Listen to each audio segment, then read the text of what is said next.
Hi, welcome to my screen. My name is Maisel Bek, and this screen visit is part of Warehouse 421 Studio Visit series. Across the trajectory of my practice, my interest in the multiplicities of our sense of placehood has been a constant. This has always been driven by what I believe is a universal desire to trace a point of origin for oneself. Previously, I've been thinking of our digital devices as bridges between places. When I was in my studio in Rhode Island, the tap of a screen allowed me to be with my parents in Dubai, with my family in Aleppo, with my friends in Beirut, or London, or Chicago. But my perception of the screen as a transit space is changing.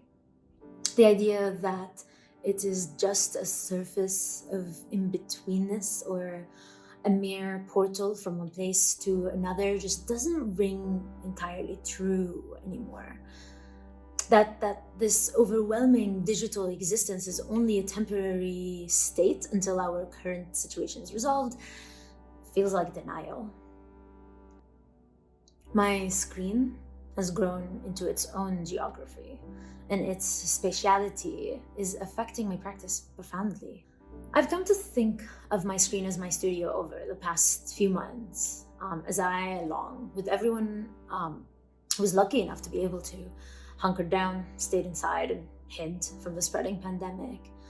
I also, at that moment, was just starting to dig into the meatier parts of a new research for a new body of work.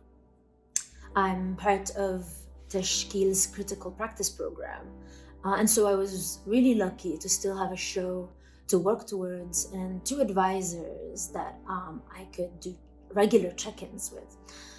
This meant that I had to not only adapt my way of working and my way of making art, but to really think about what this societal shift into the digital means for my practice. Because while it definitely stifled previous workflows I had, it also heightened certain affects I was interested in. And it highlighted important questions about our relationship to place and how it's been shifting not only over the past few months, but really over the past few decades.